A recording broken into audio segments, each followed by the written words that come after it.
Feast While You Can by Mikaella Clements and Onjuli Datta. This is a banger. I don't want to give away too many spoilers because I think you should read this book. This one's for the dykes. I don't know if I'm allowed to say dykes like 10 seconds into a YouTube video, but here we are. Sorry, YouTube. This is a sexy horror novel that takes place in a small town in Italy. I did not realize we were in Italy until probably halfway through the book, where they mention Romans coming and being there, and I'm like, what, the Romans? Because I thought we were in America. We are not in America, but this is a very sort of backwards, conservative, small town in the mountains, and so I was picturing like Appalachia, but I guess we're in Italy. I don't know if it feels like Italy. I've never been to Italy, so I guess I can't say, but I did not realize this was Italy for quite a while. I also didn't realize that it's the 90s, 80s, because at one point there's reference to the new millennia not having occurred yet, and so I'm thinking 90s vibes, which I didn't notice. Even though there's no cell phones, they do keep calling landlines, so that should have been a tip-off, but I just wasn't paying attention, maybe. Or it just didn't say. So there's kind of a timeless quality to this. It doesn't date itself. But I guess not having those sort of modern technologies does date itself, but I didn't notice. Maybe just because I'm old and I'm from an era where we didn't have that technology. I remember the 90s a little bit, and so I just didn't pick up on that, but other people might. This little town is very, very crucial to the story. This is very much a story about the setting, and the setting of it, at least the town aspect, maybe not the country aspect, but the town aspect really plays a significant role in the themes and also the plot. And in the lives of these characters. Our main character is Angelina Sicko, which is a fantastic last name. I kept laughing while reading it, and it's even more fun to say out loud.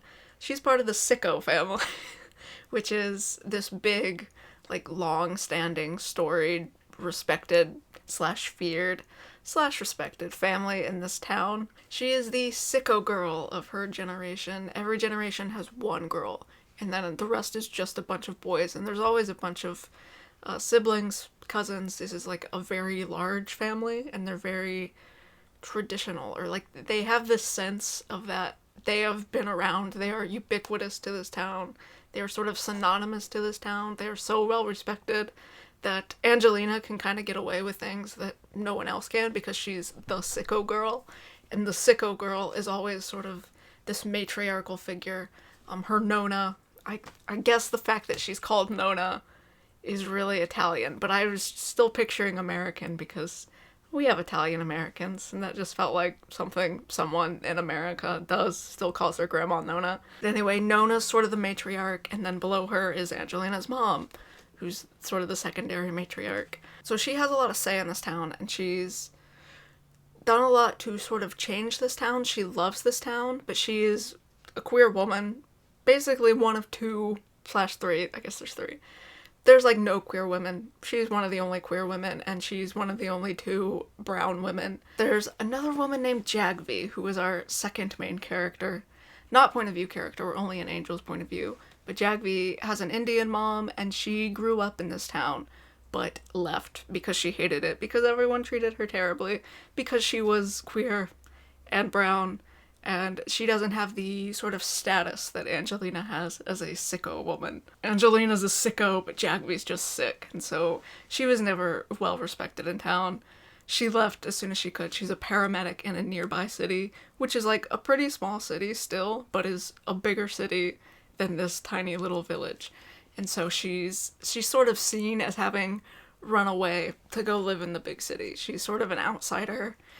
She's an outsider anyway. She feels like an outsider in both cities because she's not from this bigger city, but she also never really connected to the town. She wanted to, but she didn't feel like she was accepted. I'm trying to explain the plot, but I'm getting wrapped up in the themes and like trying to analyze the higher things this book is trying to say. But anyway, Jagvi has come back to town because her father has died.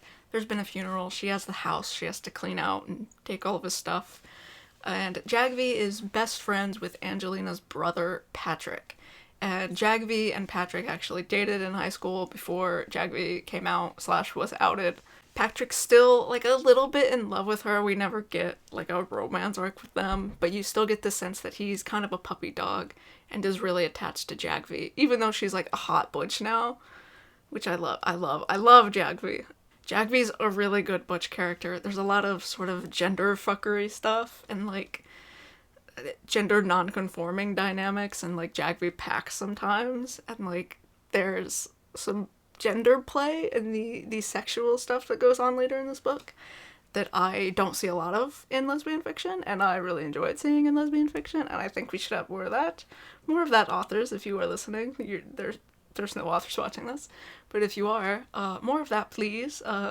Kudos to the authors for serving us this. Feels like very authentic lesbian sex, in that it's just, like, really fucking dykey, and, like, we get, like, genuine butch dynamics. And, like, it's just, it's a good time. It's, like, really gay. It's, like, super gay. And I love it. Thank you. But anyway, Angelina kind of has a crush on Jagvi, but doesn't want to say it. Like, she kind of resents Jagvi for dating her brother and then cheating on her brother with another woman. But she also, like, is a little bit jealous that she wasn't that other woman. There's clearly a long-standing undercurrent of unresolved sexual tension here, where neither of them have admitted it.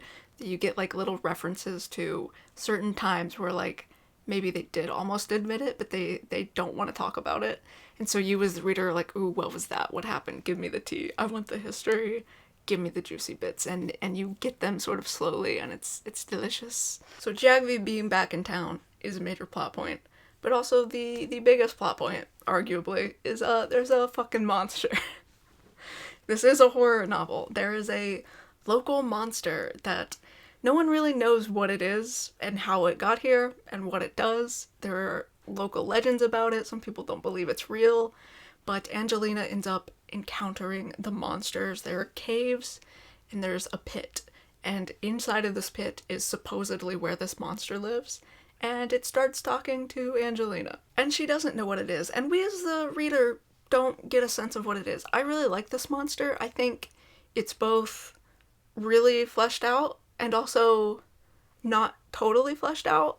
If you're looking for, like, full-on explanation of exactly how this thing came to be, you won't get that, but I think that's kind of more interesting because there's so much legend and lore and folklore surrounding this creature that you get a lot of information about it that feels real. It feels like a real cryptid, and, like, you know how everyone has a different theory about Bigfoot or, like, regional Sasquatches, and they all have their own ideas. Now those are fake creatures, and this is a real creature, and so it must have come from somewhere at some point, or been part of some religion, and there's a sense of, you don't know exactly how old this is, like, it's really old, or maybe not that old, but anyway, you don't get a full explanation, but you get some rich human explanations from humans who are not capable of understanding this being that they weren't even sure existed.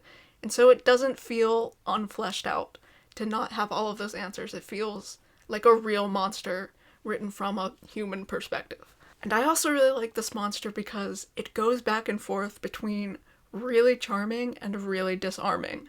The way the monster's speech is displayed in the text is really nice. He talks in all capitals, and that gives it, like, a really distinct sort of voice. It reminds me a lot of Mr. Scratch in the Scapegracer series, who's, like, a little book demon, who he talks in italics, but he's sort of very charming and funny and loving, and this monster gives you some of that sense. Like, he will be very funny. Like, you expect this to be a very monstrous creature, and you get some inklings that it is monstrous, but then when you really get to talking to it, it's really funny, and you really like it, and you really want it to stick around and keep talking, and then it will turn on a fucking dime and be a fucking monster, which is unlike Mr. Scratch, who's just a good demon, and he's the bestest boy, and I love him. But this monster is, like, actually monstrous, and because it disarms you by being so charming, those moments of, like, violence really hit, and you're, like, really taken aback, but you're taken aback every single time. This monster does this repeatedly. It sort of has manic episodes where it will be very funny and just talkative and just observant, and then it will do something violent and it will lash out and it will not be kind and funny. but it goes back and forth, and every time it goes back, you're like, maybe he'll stay funny this time. Maybe that was just like a test to prove the power, and then, but now he doesn't have to prove it anymore because we know, and now he'll just be like the funny sidekick guy, and he is not the funny sidekick guy the whole time. But you want him to be, and he's so charming that you just want it, and you keep coming back, and you keep falling for it, or at least I did. But now you reading this may not fall for it. But I encourage you to fall for it because it's fun, and it makes the horror elements hit harder because you're sort of not expecting them, even though you should be expecting them. And I think this is a book that is both not dependent on plot and sort of dependent on plot, or it's not. You don't read this for the plot necessarily. You read it because you really like these characters and like the relationship and like the steamy moments, and you want to see where this relationship is going to go. For me, that was definitely the driving factor. But this plot is really compelling, and you have no idea where it's going to go. At no point do you know how this is going to end exactly, or like what the next scene is, or like what the next level of this is. And that's really impressively pulled off, considering it also doesn't feel like there's that many places this could go. Like, we're stuck with a monster in the small town. We know it's violent. We know it can possess people. But it still manages to surprise you in this really, really nice way. And it's just well crafted and well written. And I really like this monster. But there's also no driving force of, oh, I'm only reading this book because I want to get a full history explanation of this monster, and I really want to see how this ends. But you do really want to see how this ends. But you're not necessarily reading it for the horror elements. There's also the relationships you're really invested in, and the personal drama is just as compelling, if not more compelling, than the supernatural drama. And it's just a really good balance, and it's just really fun, and it's a good time. And so spoiling like the plot points wouldn't ruin your experience of the book because you're so invested in the characters. But also, I don't want to spoil the plot points because then you know what's coming. But there's also like it's not that interesting to spoil the plot points themselves. It's not like, here's a twist, and here's the explanation, and here's another twist. It's just like, in the moment, it's really high stakes. But like, if I just told it to you, you'd be like, okay, that's not like the craziest thing I've ever heard. But in the book it works. So this is a bad explanation, but that's good because you don't want to listen to an explanation. You just want to read the book. And I definitely recommend this book if you're into horror. And it's not super horrific. It's not like gory, but it does have those moments where it really catches you off guard with the horror. And that's really fun. And just, I really like this as a horror novel. And there are a lot of themes to this. One thing I will talk about with the monster, which you get really early on, is that it supposedly doesn't eat people, it eats futures. And so it doesn't just want to kill people. It's not like a flesh and blood based monster. It eats potential and ideas and memories. And so the story goes that it eats a person by not just eating their body, but by eating every version of that person that could possibly exist. Every future where they lived here, or got this job, or had these children. And in every future that spawns off of all of those futures, it lives on potential. And then it also eats the memories of that person from every single other person who ever knew them or could know them, which is sort of fun because that's also sort of another person. Like, your idea of a person is never that person's idea of that person, and so like every single person's idea of you is a little bit different than the actual you, and so like even that's like different potentials and like different expectations. So there's a lot there with potential. And that's really highlighted with Angelina, who's born and raised in the small town, loves it, isn't planning to move or leave ever, is expected to fulfill this certain role and wants to fulfill that, and has not strayed from like the traditional line of her family and what they expect of her, versus someone like Jagvi, who absolutely moved away, has done all of these other things, could be all of these other things, has her whole future ahead of her in the whole wide world. There's definitely something there with small towns and getting trapped in them, but also loving them, but also opportunity and potential and promise and traditionalism versus individualism versus there's a lot here with those themes. It's a pretty classic small town kind of theme, but there's a lot to chew on here if you wanted to really delve into thematics here. Did I also say that Jagvi is now forced to stay in this town because the only time the monster goes away from Angelina is if Jagvi touches her and like drives the monster away. And so it's like forced proximity, enemies to lovers. It's really juicy. It's fantastic. Because it's like, oh no, the only way to get the demon to go away is if that hot butch I've had a crush on since high school keeps touching me. Oh no. I'd hate it if that happened to me. And the town does believe that this is real. Obviously, all of the sickos are very convinced this is real. They know the monster. And then Jagvi eventually comes around and believes it because there's proof that there's a monster here. And so Jagvi is actually a paramedic, and she feels kind of a masculine urge to protect. Maybe that's a bit of a toxic stereotype, but Jagvi does stick around, doesn't want to see Angelina be possessed by this demon because she's kind of had a crush on Angelina for years and is also best friends with Angelina's brother, Patrick.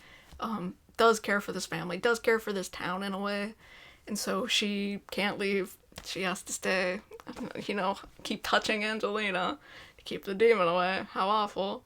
So that forced proximity obviously leads into a romance, and a sexy romance, and of course they have to kind of keep it hidden because Angelina's brother would be freaked out and jealous and, just weird about it. Because supposedly they've hated each other for years, and now they're not hating each other so much anymore. And they've sort of talked about their problems. They sort of come to terms with their undercurrent of sexual tension that neither of them wanted to admit to, but now they're forced into a room together to talk about their problems, and it's delicious. And we really get to see the two perspectives here of how their lives have been so different growing up in the same place with similar experiences, but having completely different reactions to those experiences. It's just really good. I've kind of run out of things to say. I'm just ranting and telling you cool things about this book so that maybe you'll read it. It is well written, and again, I like some of the, it's not experimentation, but there's sort of play with form, like the way the monster talks in all capitals, and then it can possess people, and sometimes you'll see that progression happen textually, and someone will say a line, and one word will be capitalized that seems a little weird, but maybe you'll buy it because how that's a stylistic thing. I'm a millennial and that's how we do. We'll capitalize one word to emphasize it. And so you're maybe this is a choice. But then more and more words will start to be capitalized and you'll realize that this person is possessed. And that's done really well, just on a technical textual level in the way the words look. I would recommend reading this as a physical text. I'm sure there's a way in the audiobook that's distinguished, but I don't think you could replicate that exactly if you weren't reading the text. Angelina has a dog called My Dog. She calls it My Dog, and it's capitalized, and everyone else calls it Your Dog, and it's capitalized. That's the dog's name. That's kind of funny. There is some animal violence. I won't spoil everything, but there's you gotta worry about the animals a little bit. But this book does set itself up as a book where you gotta worry about the animals a little bit. And I sort of liked there's some comparisons to My Dog as a dog companion that follows Angelina around, and the Beast like a companion that follows Angelina around. There's discussions of hunger and what it means to want and to want someone else's future. Because again, Angelina, the Beast wants Angelina's future, but also Angelina kind of wants Jagvi's future and wants to be in Jagvi's life, and how does that compare? What is the crossover there? And maybe also how we eat our own futures, and Jagvi wants all of these things, but in wanting them, in leaving the town behind, she's sort of eaten one of her own futures of being in this town and growing up here, and does she actually want that? Does she want that pathway to be erased? I don't know. There's a lot about here about opportunity and desire and selfishness and selflessness and sort of primality and primal cravings and humanness, like the essence of being human and wanting. It's just good. I think you should read the book. I think I'll stop talking. I don't want the video to get too long. I've been editing very long videos recently and I'm tired of it. This will not be an hour-long video, I promise. But I think this book is great. It's a great, sexy horror. I think it's very authentically gay. I think you get some really fun, gender non-conforming butch rep, small town lesbians, 90s lesbians. It's got totally a vibe. It's got great atmosphere. It's got really intentional setting. It's got really intentional character traits. It's got really fleshed out characters. It's really fun, and it's scary, and it's charming, and it's just got a vibe. And I think if you vibe with this, you will like it. It does have a slow start. I think the first 20% of this spends a lot of time setting up the town. It can get a little boring or tedious where you're like, okay, when does something start? When does the romance happen? When does the monster happen? But it's worth the slow start. It takes a minute to pick up, but once it does, you are in it. It's so worth it. Wait this one out a little bit. Don't give up on it immediately. Great book. I gave this 5 stars. Really enjoyed it. One of the better horror novels I've read this year. One that I'm happy I owned. I bought the ebook, and I might revisit this someday. And I highlighted a lot of things, and so I'd love to go back through my highlights and just enjoy my favorite parts of this again. And I absolutely recommend it. Read it while you can, which presumably will be forever. It's a book. It's pretty hard to lose a book. Read it before nuclear war? I don't know.